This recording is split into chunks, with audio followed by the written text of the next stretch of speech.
Welcome to the Enterprise Excellence Podcast, where our purpose is to help create a better future. Learn from our world's experts how to improve your organisation sustainably. Learn how to achieve and sustain an excellence journey for yourself, others, and the planet. And I'm your host, Brad Jevons, coming to you from Brisbane, Australia. We are proudly brought to you in association with SA Partners, a world-leading business transformation consultancy. SA Partners are a truly purposeful company focused on helping organisations achieve sustainable improvement for themselves, others, and the planet.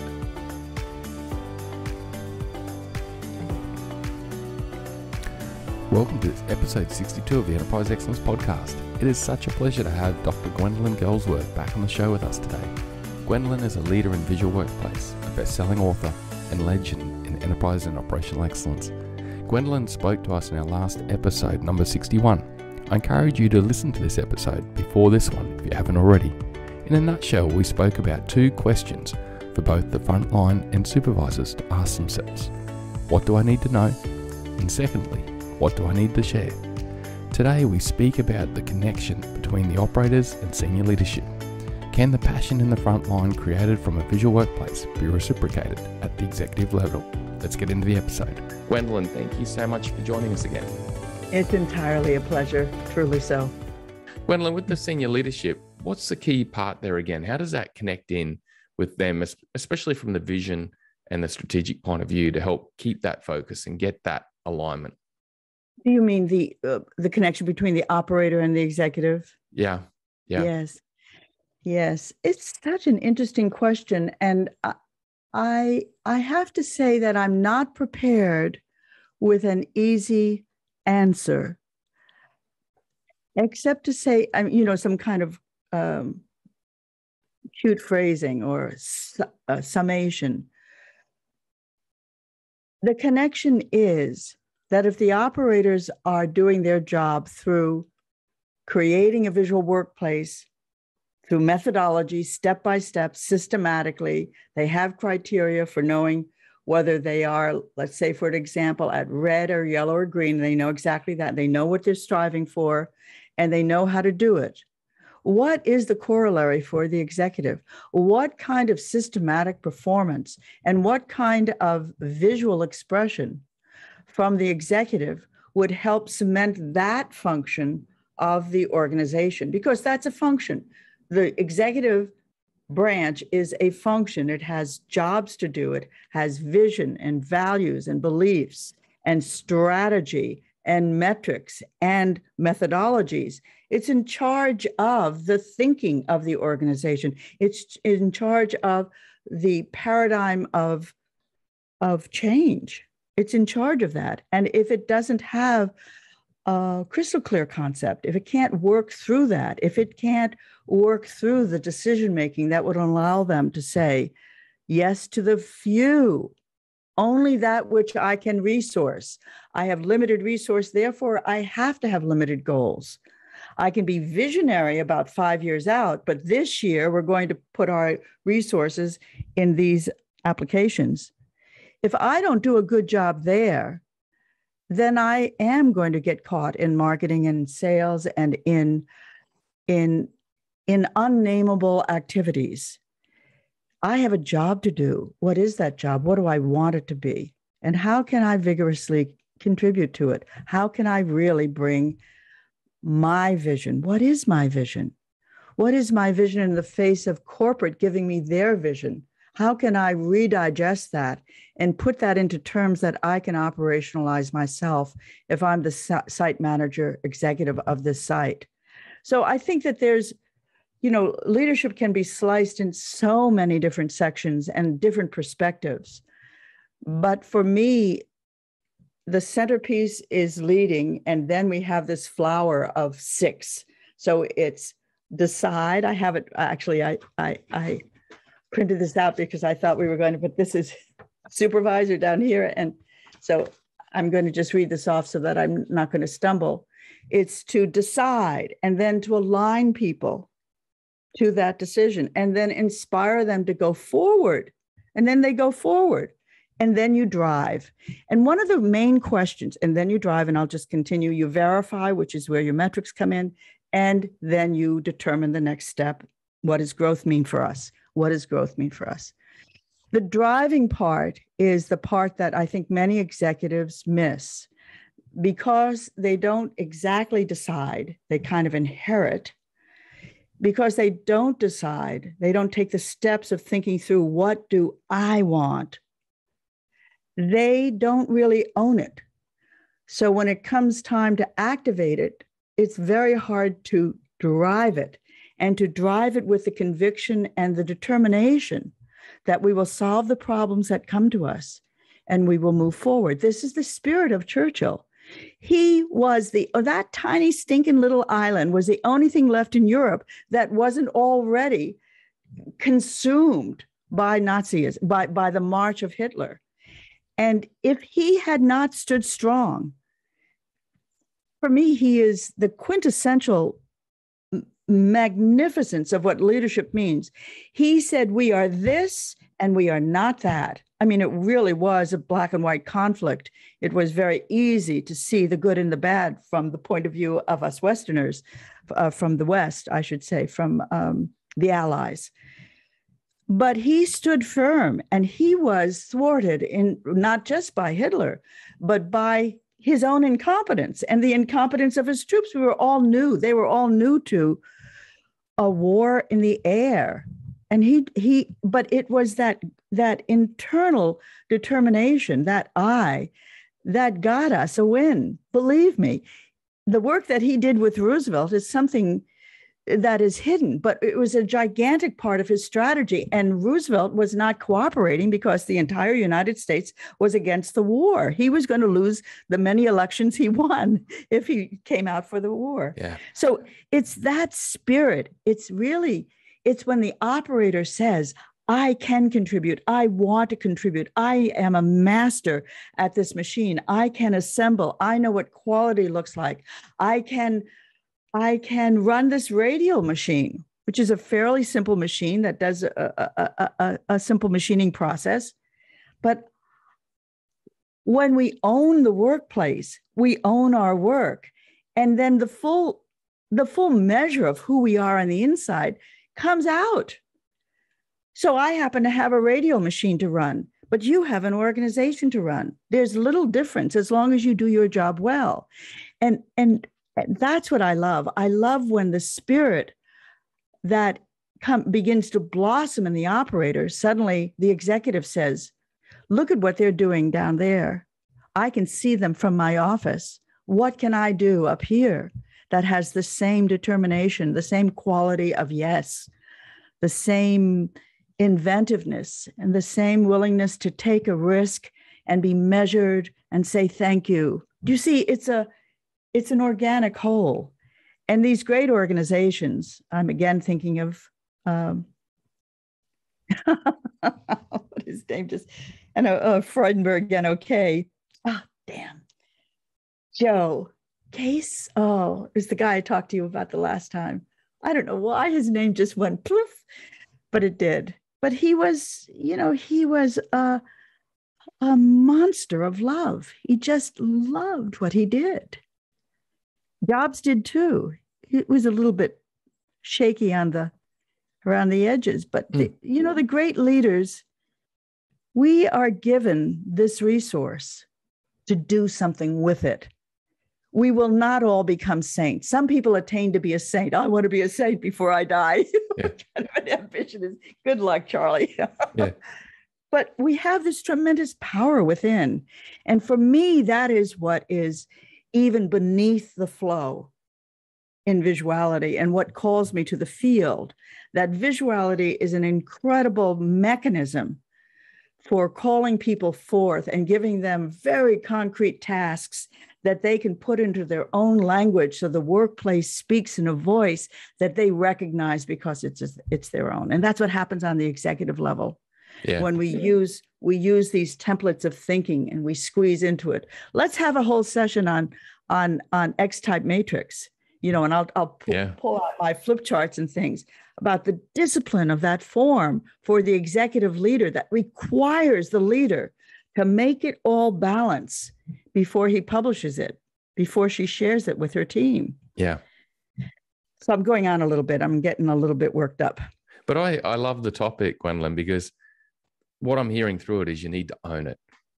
You need to own it, yes. And as a leader, to own it, you've got to look at what's coming from above and then define your visuality and your part in that. You know, okay, here's a vision coming from corporate. Okay, well, what's that look like for us and for me? And for me first. For me, and then for the organization, how do I need to own it? And then I need to help the leaders below me achieve the same and then get that absolute focus at the front line. You give them the exact same task and you don't show them your answer. You say, okay, I'm going to do this. We're going to meet in a month and you can talk to one other person. I'll talk to one other person. I want to know how you would solve this. I want to know what your vision is for next year. Nice. And you can't talk to each other. I don't want any consensus. This is not about consensus. This is about identifying something deep inside of you. Yeah, because that builds that ownership, doesn't it? If you've got that ownership and that commitment to it, because I can see in an organization that the moment you've got a weak link in it, if you've got the executive that are really owning it and they own it, and if you don't help each leader below you create theirs and own it, that's the cascade. Well, that link is going to break, and ultimately it's not going to hit the front line where we create value. Or you're going to have an executive who's trying to jump around their middle management and do all the work at the front line, but that's going to become dysfunctional. You know, your remarks are reminding me about how different we are in the West from the Japanese, because the Japanese, that process of owning it is almost beyond the societal pale, because in fact, because the hierarchy is still so very strong, it's beginning to shake a little bit, but was so very strong during the formative years of the 80s and 90s when we were studying Japan, that their approach to yes really resembled obedience and the acceptance of whoever was the report to figure without needing to own it themselves, for them to entirely, for the Japanese to entirely commit to that output. Then we have the mavericks, what do they call? It's that word about you breaking. The word escapes me right now. Then we have Shingo and Ono, who completely owned what the company needed. And they had to invent the ways for the company to get there. And that's where they invented the entire production system, because it didn't exist before. So there was no obedience. It's just it's very interesting. In the West, ownership is a dynamic, a business practice. And it isn't being socially nice. It isn't about politeness. It's about deeply feeling and understanding. Deeply examining and asking yourself, what do I want? What do I want? A lot of folks just jump right off the rails. They say, I want to get out of here. You know, I did what you said, boss, and I'm giving you my notice. That's okay. Yeah. Or they've got their head in the sand. They're in the flight mode, not the fight mode. And they're just doing my job, you know, and that can happen too. Yeah. Gwendolyn, there's an interesting topic you mentioned with Shigeo Shingo and Taiji Ono, in that they didn't take something off the shelf and try shove it into the organization, did they? They went and learnt and studied and then came back and created their own. They owned it, didn't they? Because it was a Toyota production system. It was their system. Okay, they drew on a lot of different people and a lot of different models, even supermarkets. They had the genius to notice. They had the Ono had the genius to go into a supermarket, the A&P in the United States, and see pull system. He had the genius to go in there and see pull, and all it was a supermarket. But it's a great example. That was a gift. Yeah, but it was a great example of ownership, isn't it? Because it is the Toyota production system. It's theirs. They own it. They did it. And I think that relates so much to what you're saying. They took the time and effort to really want it, and then to own it, what they did. They cared about their people, and they cared about Japan as well. Japan was really hurting. It's so complex. You know, I almost want to say to you, Brad, that we shouldn't become too doctrinaire about even our own wonderful beliefs, you and me, because it may not be a formula that works universally. No. But we have seen, in a way, it's our preference to work that way. In a way, we like the excitement of not knowing and then knowing, not owning and then owning and absorbing and regurgitating. And we like that kind of dramatic commitment. But other people will think that we're mad, and they will not be able to identify with what we're saying as anything that they can do. What should we do about that? No, and How I can think we bring them on board? I think that's largely, Gwendolyn, why I set up the podcast, is because if a leader listens and they take a bit from you, Gwendolyn, they take a bit from Mike Jose, they take a bit from David Mann, they take a bit from Peter Hines, you know, and there's a lot of correlations, you know, there's correlations and there's new, but I guess that's why I set up the podcast, is because I knew you can't just go tell someone this stuff and then they're going to do it. But podcasts are such an amazing system where leaders and improvement experts can listen to a show every week and take a snippet and gradually form their Toyota production systems. And then own it.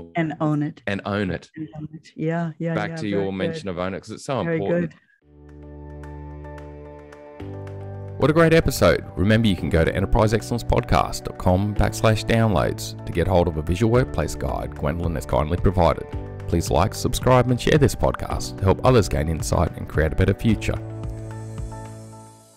Gwendolyn, with this journey, where would you start? You know, we've covered the front line, we've covered supervisors, we've covered executive. If one of our listeners has an organization and it's in the infancy of this type of journey, where would you advise them to start?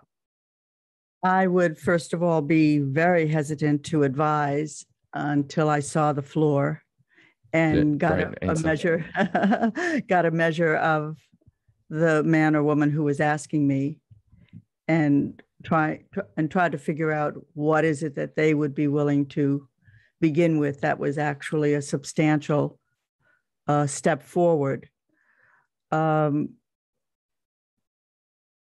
That is very important, to know the measure of the person you're talking to and hope that they stay in place long enough for step one to be activated. But certainly in 90% of the cases, I would begin with visuality, because it prepares the work culture for dramatic changes. Visuality is not a dramatic change. It is, in fact, simply completing the circle. People know they need information and they get it. Oh, good. So it is taking a human need. 50% of human brain function is dedicated to finding and interpreting visual data. There it is. It is completing that need for us to be able to know our environment so we can feel safe and we can be functional in it.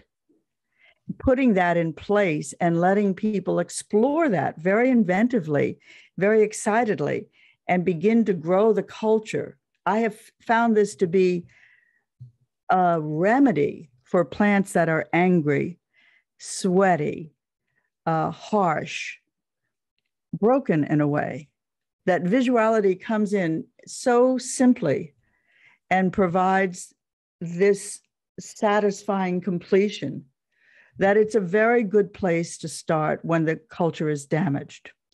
When the culture is already high performing, then you can bring lean in with all its drastic changes. I'm talking about cellular design and a number of other things.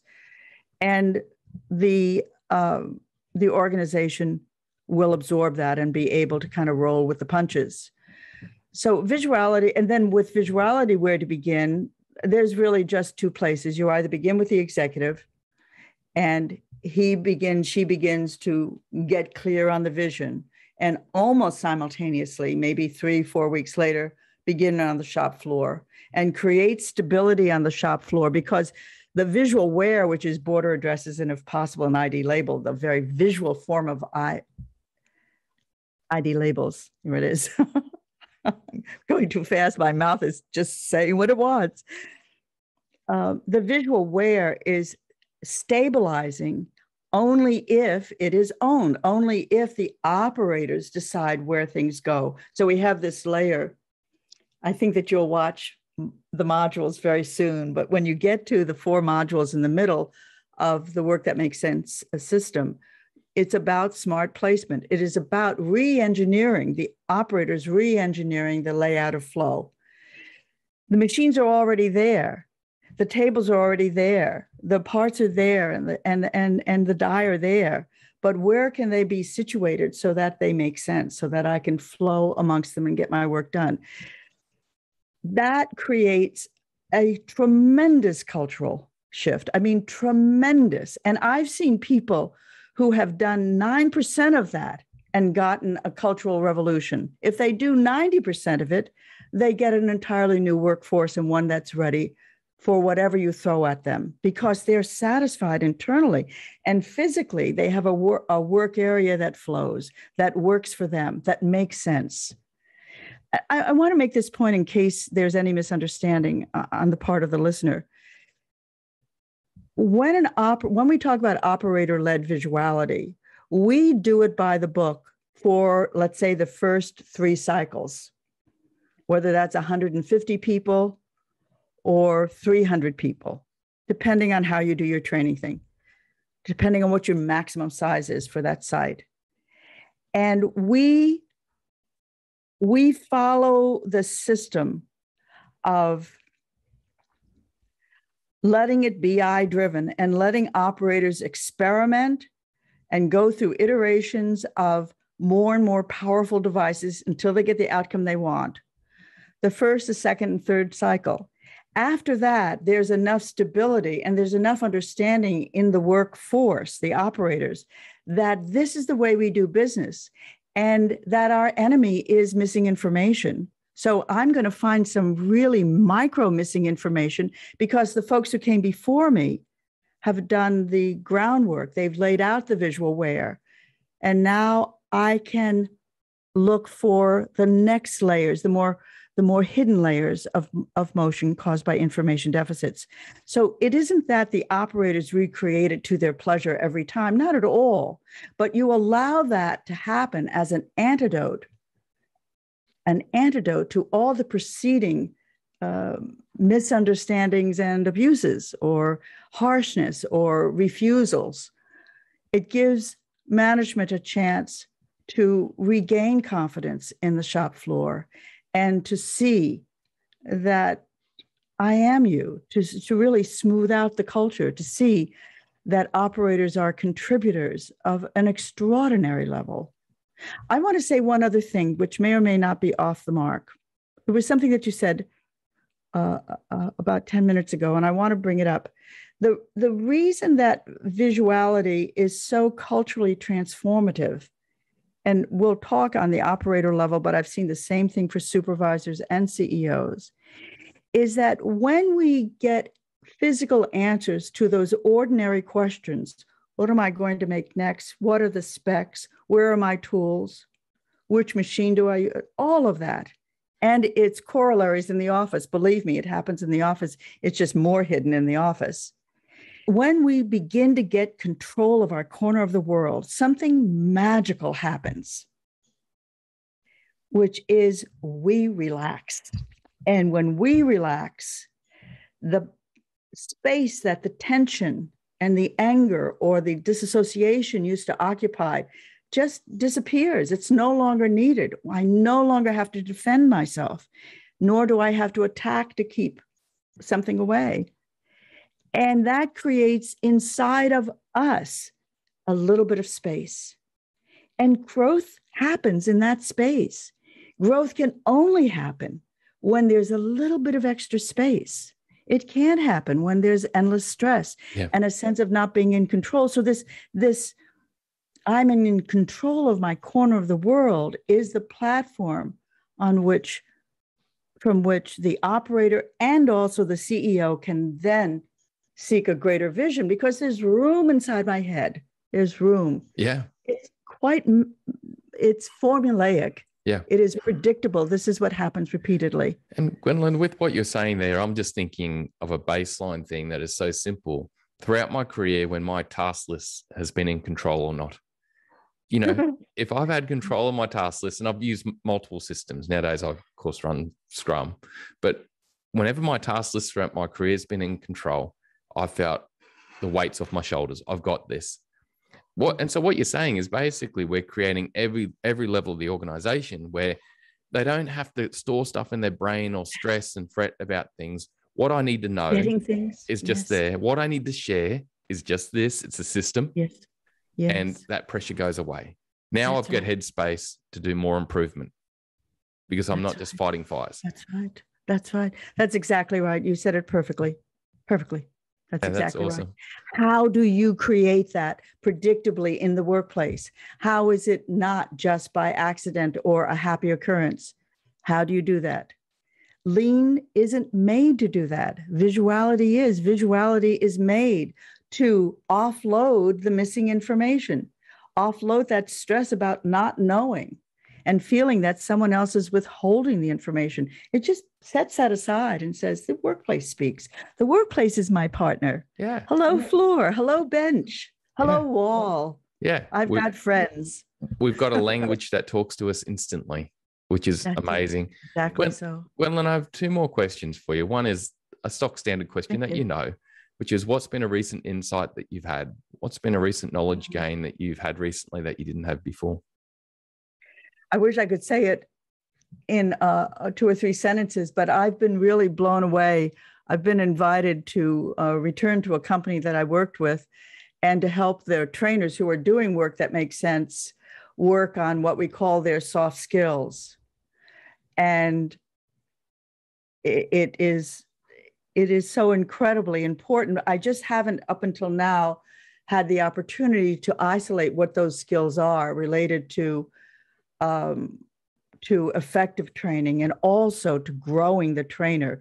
And you, you probably won't be surprised to hear that one of the core skill for a trainer is to create flow, to create that connection between themselves and another person. And that is actually a skill. Some people have it naturally, but I've been blown away with how powerful that is and what a real solution that is, and how the training event, the material of work that makes sense, for example, which is what they're doing, is, I say this because I don't feel that it's my own. I feel as though it's just been a gift to me, but it's extraordinary.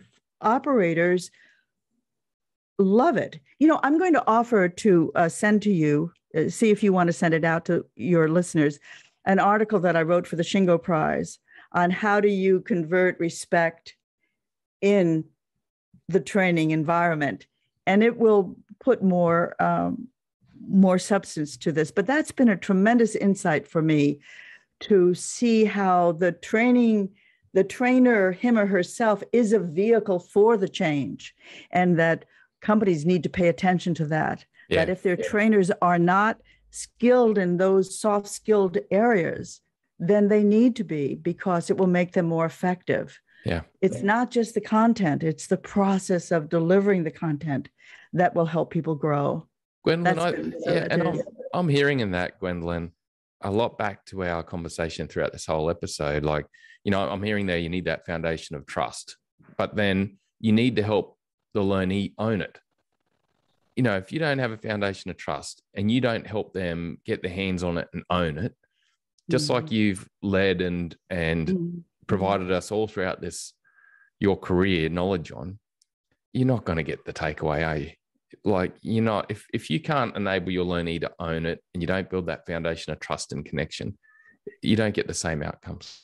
Well, I will say that you will get some benefit for sure, but you won't get a deep satisfaction, and it won't be feeling that you have made your own contribution to their contribution, that you're really working together. There's this wonderful feeling. It's such a contradiction. This is an I-driven model in which we not only honor the individual, what we say, show us what you've got. And yet what happens is that as a result is that these strong eyes who have had a chance to express, I'm going to read a poem to you, I'm looking for my book right now, that they then say, yes, let's do it together. It just happens so naturally. Excuse me, this is, I'm pretty sure it's in this book. That'll be great, Gwendolyn.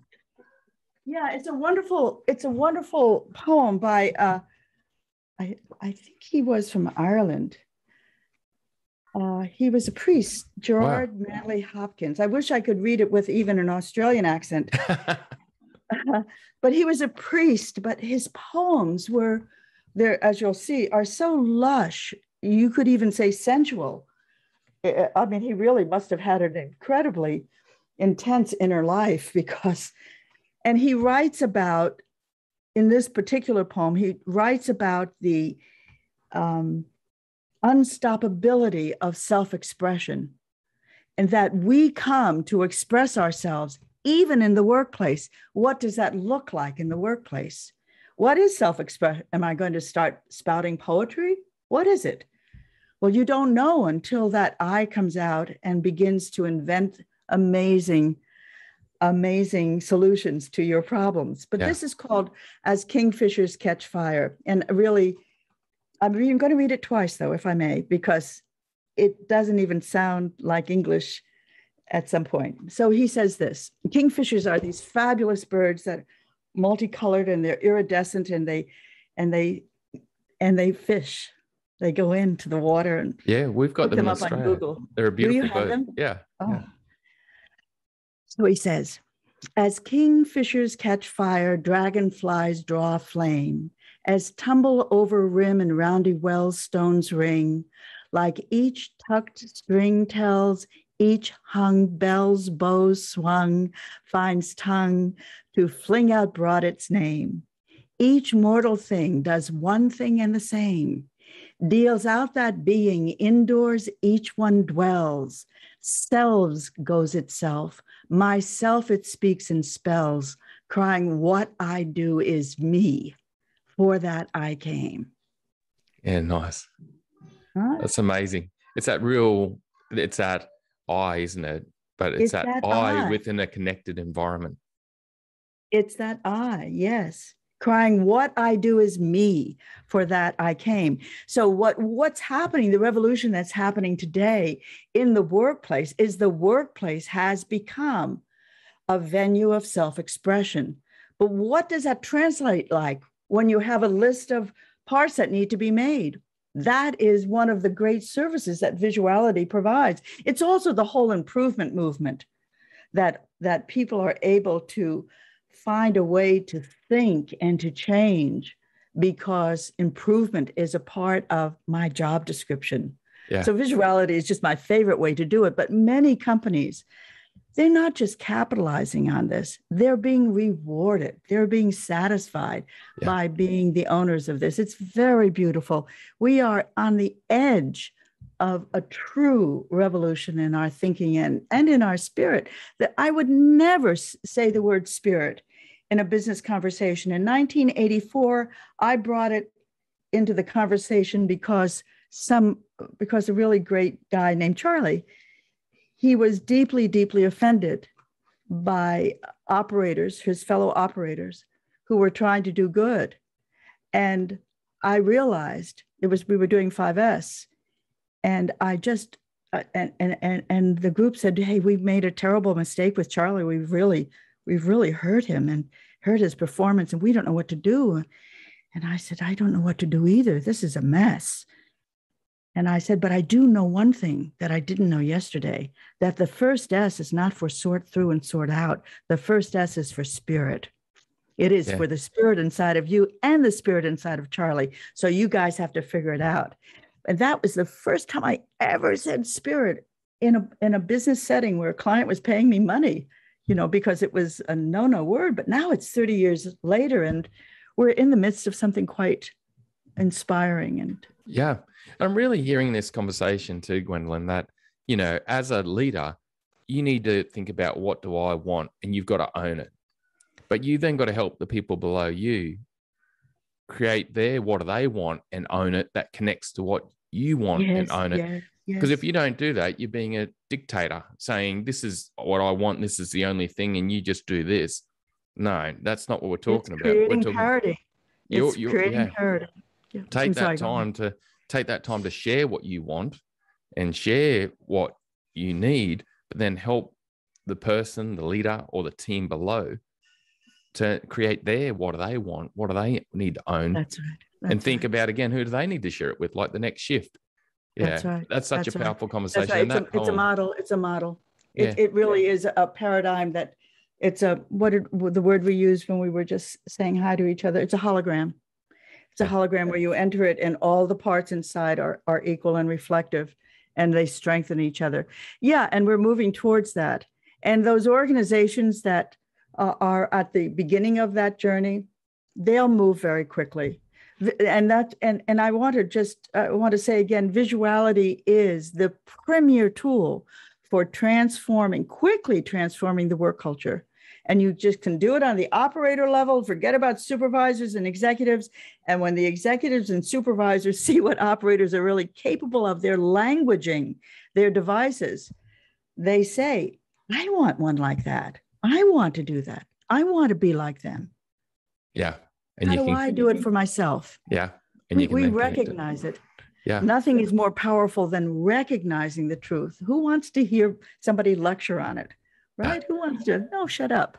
No, go. And again, that creates that ownership, doesn't it? Because it's then their way that they're doing it. Yes. Gwendolyn, yes. it's been an amazing conversation. And I wonder if others will be able to track with us. We've really been running all over each other today. We've achieved the outcome. Like we've achieved the outcome of that whole, really, let's bring those two together, the operator and the executive. And we've definitely done that. I think I'm so glad. you've given us so much more insight too than previous episodes. So thank you. Gwendolyn, I know that you're writing a second edition of your book at the moment, and I know you're busy and you need to focus, but you made a very important comment before that if an organization is looking to take this journey, really they need to chat with a mentor or a sensei, someone who can help them to really understand and give some initial insights. Now, in this world of Zoom and Microsoft Teams and everything that we've got, people can connect with you so easily. Oh, yes, indeed. But how should they do that best? Because it's not like nowadays they need necessarily a local consultant or a local person, because we're in this magical new world of being able to use visual language together like you and I are with Zoom right now. But how can they reach out to you, Gwendolyn? Yes. So our website has a nice way. It's called Contact Us. And my email is very simple. It's gwendolyn@visualworkplace.com. But this is the work that I do. This is what I love.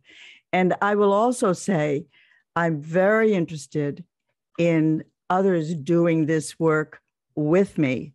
I'm not talking about clients. I mean, other consulting groups. And in fact, I just heard from the group in Poland, and they said many, many nice things about how they're going to become a visual center because they find it so useful. So I'm very interested in speaking to consulting groups that have a true interest in learning this. Oh, by the way, can I put in this plug? I have a legacy of products that I need to leave to a university. I really do. I've got methodologies and material. Sometimes I come across 7 or 8 things that I did 10 years ago that I even forgot that I had done them because the client needed it. So I am looking for a university, a college, a school of higher learning that will take my body of knowledge and create a practice or a chair around it, because that's amazing.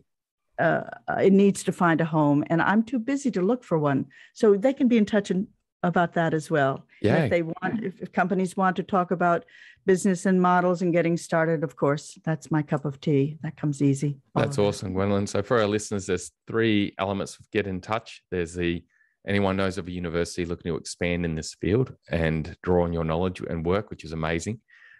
Consulting firms out there who want to partner in, and also, of course, companies. So Gwendolyn, thank you so much.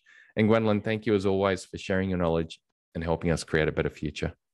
Oh, wow. Thank you, Brad. I love what you're doing, and I think that that it is helping many of us. Many of us. Thank you so much. Thanks, Gwendolyn. Talk soon. Yes, talk to you soon. Thank you. Bye for now. Bye. There were 2 key takeaways for me from this episode. 1, what do I need to know? What do I need to share? And 2, own it and help others own it. The first key takeaway for me from the episode came from Gwendolyn's discussion on operator visuality, helping frontline team members ask the question, what do I need to know? And then what do I need to share? The question, what do I need to know, talks to creating a visual language of workplace. What information, tools, measures, challenges does an operator and supervisor need to know? How can they create this visuality so that the workplace talks to them instantly? The second question, what do I need to share, talks to an operator sharing with a supervisor so that they can help them, and to the next shift or the next team member who also uses the workspace, creating that collaboration, ownership, and ultimately a workplace that everyone owns. The second question of what do I need to share really talks to internal customer thinking, helping the next person in your process. The second key takeaway for me was the discussion on owning it and then helping others own it. This goes for strategic and cultural elements from senior leaders through middle management to frontline teams. Each leader needs to own their plan that aligns with their leader's plan and then help the team or leaders below them do the same. This takes a level of individuality of thinking about your own plan, but then also humility in helping others form their plan in a way that enables them to own it. This is an amazing outcome to create ownership, but also visuality when you think about how do you visualize these plans and bring the goals, purpose, vision to life in the workplace using the visual elements Gwendolyn spoke about. Thanks again for your time and knowledge, Gwendolyn. What an amazing show. Thanks for helping us create a better future. Talk soon.